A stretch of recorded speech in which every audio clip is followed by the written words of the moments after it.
Sahabat Sonora, ini menjaga daya tahan tubuh merupakan hal yang sangat penting untuk dilakukan. Apalagi di tengah situasi pandemi COVID-19 saat ini, sahabat Sonora. Nah, untuk membahas gizi ini ya, untuk membahas gizi apa saja sih yang yang diperlukan oleh tubuh kita, saat ini kami telah terhubung dengan ahli gizi masyarakat Dr.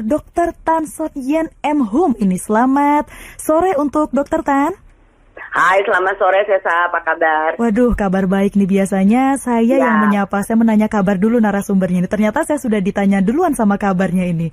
Kabar itu dari... kan berbagi kabar baik namanya. Nah, dari Dr. Tan sendiri apa kabarnya nih? Alhamdulillah masih hidup saya. Waduh, pastinya sehat-sehat terus ini ya dari Dr. Tan ini ya. Siap. Nah, ini kan kalau tadi Dr. Tan sudah nanya kabar, sudah diawali dengan kabar, pastinya baik-baik saja. Kalau dari Dr. Tan sendiri juga tadi kabarnya baik-baik saja. Pasti ini berhubungannya dengan gizi yang kita konsumsi, gizi yang kita peroleh untuk tubuh kita, seperti itu kan. Nah, di tengah pandemi COVID-19 ini dokter, gizi apa saja sih yang dibutuhkan atau perlu ditambahkan nih pada saat masa pandemi seperti ini? Nah, itu dia. Primadona saya sebetulnya adalah saya ingin membicarakan tentang bukan apa yang mesti ditambahin, tapi kita refleksi sedikit, evaluasi. Selama ini yang bikin saya jadi sakit itu apa? Nah, ya kan? Jadi banyak orang itu cuma nanya ngejar vitamin, ini segala macam. Ada yang susu dengan merek ajaib-ajaib, pakai air kelapa. Sekarang kelapa udah pada rontok semua, Masya Allah. Jadi justru ini yang menarik. Anda mengejar sesuatu di luar sana, tapi Anda abai, Anda lupa untuk melihat, refleksi. Selama ini gaya hidup saya tuh sebetulnya udah sehat apa enggak ya? Nah ya, nah kerap kali kita lupa bahwa ternyata banyak sekali makanan yang sehari-hari kita makan itu justru bikin kita malah jadi gampang sakit. Nah, makanan yang bikin gampang sakit apa? Udah berkali-kali ditayangkan di berbagai media internasional juga. Nggak tahu Indonesia barangkali bosan kali supaya nggak merusak dagangan kali ya, jadi nggak ditayangin. Itu adalah makanan yang tinggi gula, tinggi garam, dan tinggi lemak. Nah, ya, karena kita tahu banget bahwa makanan-makanan yang super manis, Indonesia tuh rajanya. Anda kalau cari segala macam makanan manis di muka bumi ini, Indonesia tempatnya. Oke ya? Lalu kemudian segala macam makanan-makanan baru yang dari negara asalnya udah dihujat-hujat. Ini makanan orang yang nggak bener nih segala macam. Wah, anak kita malah ngantri. Ya, segala macam merek-merek gerai-gerai internasional ada di Indonesia. Sebut aja deh. Minuman-minuman ajaib yang zaman saya hidup dulu waktu masih kecil nggak ada. Waduh, sekarang anak kecil udah pada minum gitu loh ya. Jadi ini adalah sesuatu yang tidak dibutuhkan ya. Jadi konsumsi yang terlalu tinggi gula, lalu terlalu tinggi dengan lemak ya. Jadi kalau Anda lihat makanan-makanan kita sekarang, terutama kalau kita ada work from home, study from home, kecenderungannya adalah kita beli makanan frozen. Gaya ya. Mentang-mentang ada jasa layanan online ya, toko-toko online bertaburan kan, makanan-makanan yang tinggal dibekuin dan segala macam. Anda tahu nggak? Gula, garam, dan lemak itu adalah 3 bahan baku yang sejak dari zaman bahula itu dipakai untuk mengawetkan. Ya. Itu sebabnya kenapa orang-orang yang biasanya jualan nih ya, saya dengar banyak orang jualan frozen food, itu suka nanya nih, Bu, gimana caranya ya supaya cumi sambal hijau saya ini awet. Nah, biasanya orang yang pintar masak akan bilang gini, tambahin aja minyaknya lebih banyak. Betul. Jadi makanan yang kerendam pakai minyak, pakai lemak, terutama juga gorenganmu itu adalah makanan yang lebih awet daripada makanan yang sehat lainnya. Jadi maksud saya adalah demikian. Gula, garam, dan lemak itu akan mempengaruhi kesetimbangan probiotik dalam usus Anda. Ini penting loh. Ya, nanti ada lagi nih minuman probiotik diuber-uber lagi, aduh pusing pala saya ya kan. Jadi orangnya masih makan konsumsi gula, garam, dan lemak, tapi dia carinya probiotik. Ini kan kocak bukan main. Padahal kalau Anda membatasi gula, garam, lemak, maka usus Anda akan jauh lebih sehat. Dan itu adalah probiotik yang sebenarnya, yang nggak usah Anda cari-cari di luar sana. Dan probiotik ini hanya hidup kalau Anda punya prebiotik. Nah, hewan apa itu? Prebiotik itu adalah produk dari serat tidak larut. Nah, serat tidak larut datangnya dari mana? Kalau Anda mengkonsumsi sayur dan buah, sayang. Oke, berarti makanan-makanan seperti itu ya? Daripada Anda uber-uberan beli vitamin C, vitamin segala macam. Sekarang lagi musim mangga nih, geruduk tuh mangga. Habis ini nanti semua mangga kosong lagi. Karena pada nyari semua. Geruduk itu alpukat. Ada alpukat, ada mangga, ada manggis. Yang Anda dapatkan bukan cuma vitamin C loh, bonusnya banyak. Ada vitamin A-nya, ada seratnya, gulanya juga cukup, ya kan? Nah, itu dia. Nah, yang konyol itu kalau buahnya dibikin smoothies, sayang. Kenapa tuh dokter? Kenapa tuh dokter? Ya karena airnya Anda lalu kemudian mempercepat pencernaan kan, kalau dilumatkan jadi pencernaannya cepat banget kan. Ya, jadi hal-hal yang keluar dari kodrat itu kita mesti benahi. Belum lagi smoothies rasanya nggak enak kok, terlalu asam ya, terlalu ini ya. Gimana kalau saya tambahin gula lagi? Nah loh, padahal buah itu sudah cukup manisnya, Allah sudah bikin dengan cukup baik. Semuanya cukup, tidak berlebih. Oke. Ini tadi karena dokter sempat nge-mention juga tentang jus, ini tentang buah seperti itu ya, jangan di smoothies.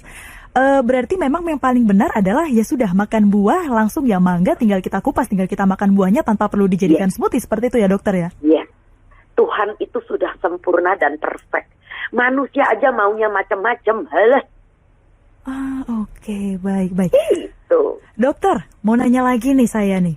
Ini kan tadi ada 3 tadi ya, ada gula, garam, lemak, ini yang sebenarnya harus dihindari. Kalau tadi untuk pertanyaannya, gaya hidup sehatnya nih udah belum? Caranya adalah dengan menghindari gula, garam, dan lemak.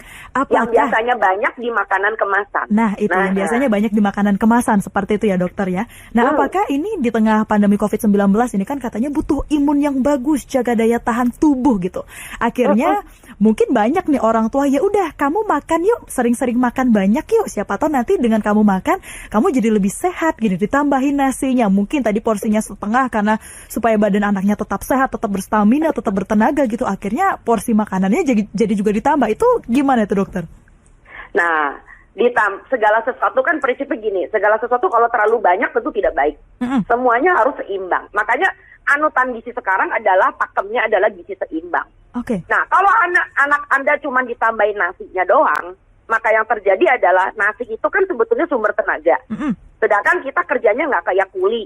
Nah loh, kalau seandainya nasinya masuk kerjanya nggak kayak kuli, nasinya jadi apa? Jadi obes. Ya, maka dari itu, jadi semua harus kita perhitungkan baik-baik gitu loh ya. Nah, Indonesia kan sudah punya yang namanya konsep isi piringku tuh. Nah, isi piringku, ayo ketik di Google kalau nggak percaya. Isi piringku itu sebetulnya konsep gizi seimbang. Karena apa? Separuh piring Anda isinya udah sayur dan buah. Nah, separuh piringnya lagi itu isinya apa? Makanan pokok dengan lauk. Gitu loh. Jadi segala sesuatu itu harus ditempatkan pada porsi yang sesuai, yang seimbang. Dan tentu bonusnya adalah kalau seandainya Anda tidak mengolah dengan cara yang ugal-ugalan, ntar saya kasih tahu ugal-ugalan itu apa. Tentu Anda menjadi lebih sehat. Jadi kalau misalnya nih, yang saya sedihkan nih ya, kelihatannya masakan rumahan. Tapi kalau kita teliti, sebetulnya itu bukan masakan rumahan, itu cuma campuran produk ultra proses. Nah, produk ultra proses itulah yang menyebabkan kenapa kekebalan tubuh Anda jadi buruk. Produk ultra proses itu yang sekarang hampir di seluruh dunia, terutama di negara maju, itu udah digadang-gadang deh, udah please stop karena menyebabkan kematian yang tertinggi. Jadi orang itu meninggal bukan karena tabrakan atau kena infeksi, tapi meninggal diam-diam. Bahkan ketika pandemi belum ada, itu banyak sekali orang punya masalah dengan penyakit tidak menular, kegemukan, hipertensi, kencing manis dan sebagainya, itu gara-gara si produk ultra proses. Jadi contohnya nih, katanya masakan rumahan, tapi ternyata yang dimasak adalah sosis goreng pakai kecap dicocol pakai saus. Masak dari mananya coba? Baik. Jadi kalau mau makan ayam, makanlah ayam. Ya, jadi bukan sosis ayam, bukan nugget. Bukan yang dalam kemasan seperti itu ya dokter ya? Bukan yang dalam kemasan. Bukannya kita mematikan UMKM loh ya, jangan loh ya. Itu terlalu kesono tuh. UMKM tetap bisa berdaya. Dengan catatan UMKM itu juga bisa menghasilkan produk misalnya masakan rumahan yang lebih sehat, gitu loh. Saya punya langganan lu UMKM loh, tahu nggak? Dia itu bikinin saya cumi hitam. Cumi hitam tuh makanan paling seksi, Mbak. Waduh, ini sore-sore. Tapi bukan cumi asin cabai hijau. Nah, cumi hitam tuh enak kenapa? Kamu mesti dapetin cumi seger, bahkan supaya ada tinta hitamnya. Lalu kemudian dia oseng, dia masak, pakai bumbu tradisional kita.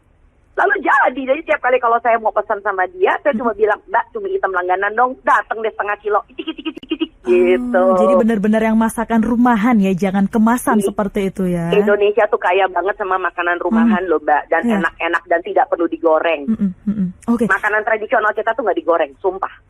Oke, dokter, ini kan tadi kita sudah ngebahas tentang makanan gitu ya. Ada beberapa makanan yang memang harus dihindari.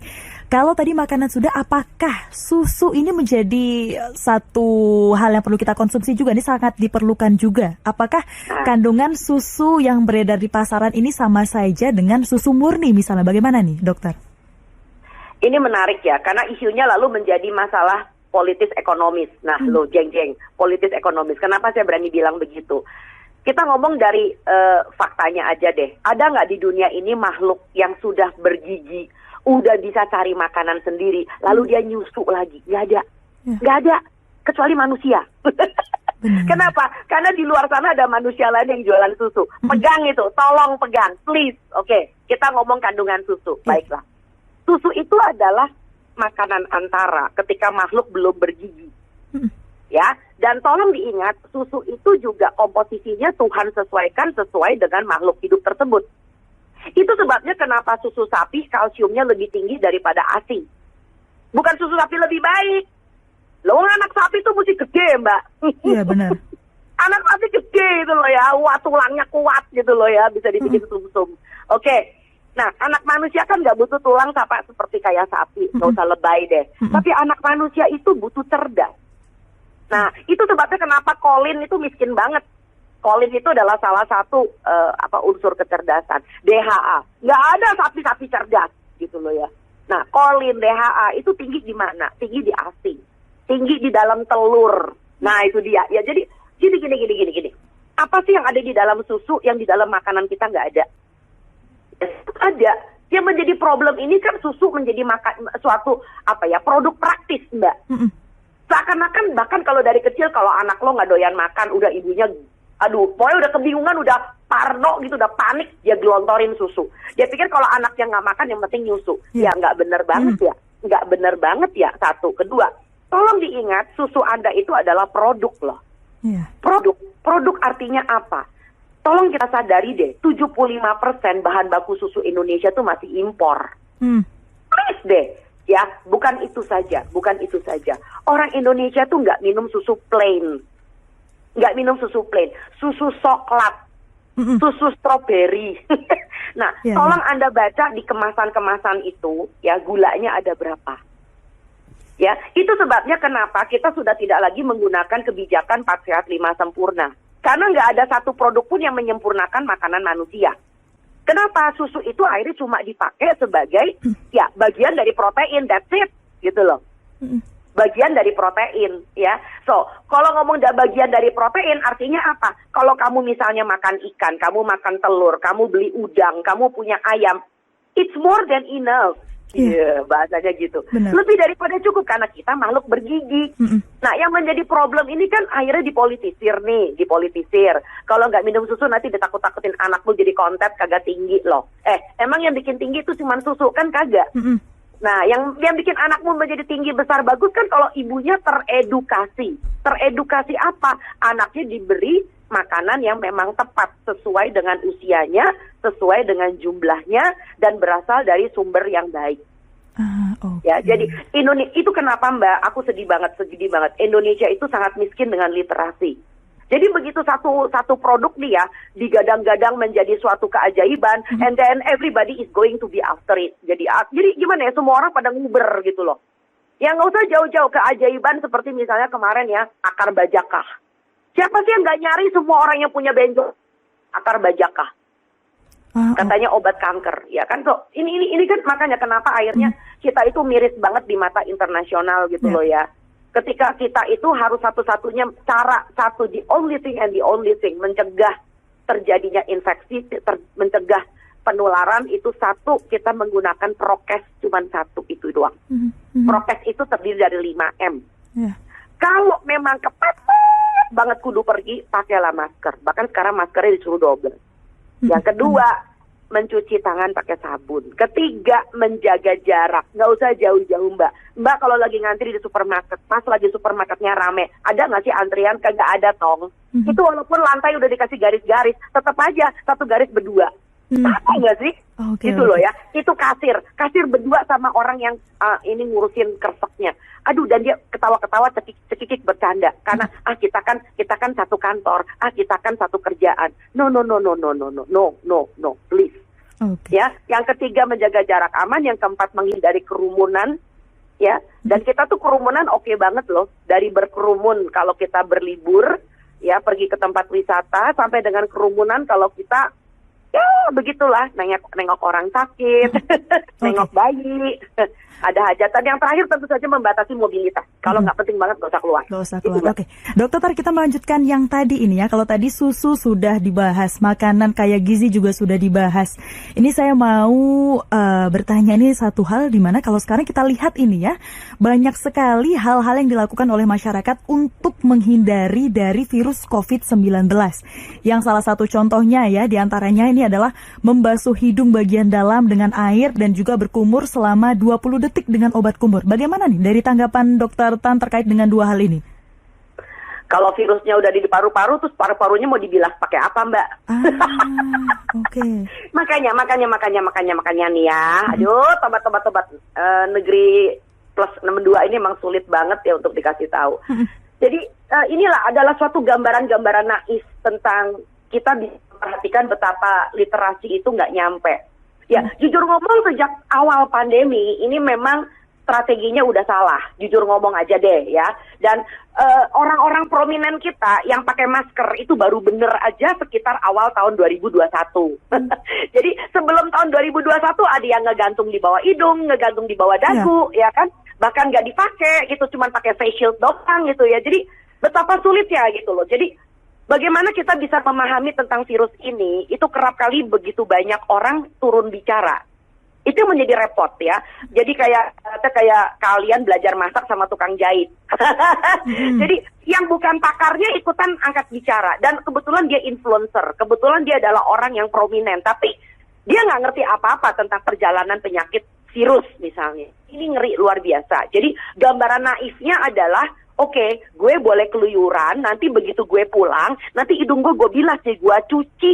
Kalau perlu pakai itu loh, sumbu kompor gitu ya, biar masuk semuanya.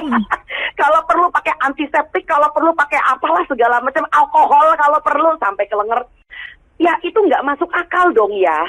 Itu nggak masuk akal ya. Karena apa? Karena begitu virusnya udah masuk, dia masuk ke dalam saluran pernafasan Anda, maka it goes everywhere gitu loh ya. Itu nomor satu. Dan nomor dua, nggak mungkin Anda menggunakan cairan antiseptik. Nah, jadi cairan kumur ya, bukan antiseptik. Cairan kumur itu dipakai untuk kumur. Dipakai untuk kumur, artinya apa? Kalau misalnya Anda punya sariawan, Anda punya habis operasi gigi misalkan, takut ada bakteri tumbuh ya kan, atau untuk menjaga perlindungan setelah sikat gigi supaya nggak kena plak gitu ya, Anda kumur-kumur dengan kumur tadi lah, komersial antiseptik dan sebagainya. That's masuk akal karena yang Anda kumur-kumur itu adalah untuk mencegah timbulnya bakteri, makanya disebut sebagai antiseptik. Nah, tetapi yang kita hadapi adalah virus, gitu loh ya. Dan virus itu nggak bisa mati diguyur begitu aja dengan si antiseptik. Dan virusnya itu nggak cuma di tempat di mana yang Anda suspek, di lubang hidung, di tenggorok dan sebagainya, yang nggak bisa, gitu loh. Nah, ini yang menjadi repot begitu orang Indonesia tuh pinter banget mencari akal, ya, sampai akhirnya, ya itu kita akhirnya nyerah kayak sekarang nih, mentok, ya udah dah. Gimana nih, udah pada kelimpungan nih, gitu loh. Itu yang menjadi sedih ya. Nanti abis ini muncul lagi apa segala macam. Aduh, tobat. Sementara yang esensi, nah itu dia. Anda tidak menjalankan esensinya, tapi Anda fokus pada aksesorinya. Ini kan jadi lucu gitu loh. Jadi aksesorinya tuh, waduh, bahkan itu menggiatkan ekonomi rakyat memang. Yang tadinya jualan kelapa muda, yang tadinya jualan susu, sekarang jualan antiseptik. Nggak tahu besok jualan apa lagi, jualan benang kasur kali. Benar. Ya. Okay. Ya sedih banget ya gitu loh ya. Saya udah nggak bisa nggak tahu ngomong apa lagi, Mbak. Oke, berarti ini satu kalau misal tadi dari dokter bilang untuk yang namanya obat kumur, ini ya untuk kumur, untuk obat kumur, tidak untuk menghilangkan virus seperti itu ya. Betul banget. Kayak kulkas dipakai buat kulkas, nggak bisa dong kulkas dipakai buat jadi lemari sepatu. Sayang atau ya? Oke, baik. Berarti ini pemahaman yang salah gitu ketika memang sudah, karena kita sudah mau 2 tahun, 1,5 tahun lebih seperti itu kita mengalami pandemi. Yang bikin capek siapa? Yang bikin capek siapa? Yang bikin bandel siapa? Yang nggak nurut siapa? Ayo. Oke, baik. Pegel aku. Berarti memang hal-hal seperti ini yang harus kembali lagi kita baca dengan benar-benar informasi-informasi tidak hanya berasal dari WhatsApp grup seperti itu ya, tapi cobalah diambil dari informasi seperti ya. Ini mungkin salah satunya dari Dokter Tan ketika sharing juga ke sahabat Sonora seperti itu kan, memberikan penjelasan ini terkait dengan membasuh hidung, juga berkumur untuk menghilangkan virus COVID yang sebenarnya itu tidak efektif seperti itu karena obat kumur ini menghilangkan bakteri, sedangkan COVID adalah virus, seperti itu ya dokter ya? Itu dia. Oke, baik. Dokter, ini sangat menarik sekali, tapi karena keterbatasan waktu, mungkin adakah pesan yang ingin disampaikan untuk sahabat Sonora ini? Ya, Indonesia sedang tidak baik-baik saja, terutama Pulau Jawa dan Bali, ya. Dan ini ada kemungkinan juga bisa menyebar ke kepulauan kita yang lain, ya, karena mobilitas kita tinggi. Nah, satu pesan saya, ya, jadi mulai sekarang bukan cuma sekedar kita perlu isolasi mandiri, tetapi juga isolasi informasi. Ya, jadi kita harus cerdas untuk bisa menyaring, ini benar, itu enggak. Dan jangan berbagi resep. Ya, banyak sekali resep beredar di luar sana. Saya cuma takut satu hal aja. Ya, jadi kita itu menjadi fatal bukan karena virusnya, tetapi justru karena Anda punya peresepan yang salah. Gunakan jalur pengobatan yang benar. Ya, kalau Anda takut pergi ke klinik, Anda nggak mau ngelihat dokternya, takut begini dan sebagainya, Anda bisa menggunakan telemedicine. Nah, itu dia. Dengan telemedicine, maka Anda bisa mendapatkan resep dengan cara yang legal, tercatat bahkan. Dan kalau ada apa-apa, ada yang bisa dipertanggungan jawab. Itu penting banget, Mbak.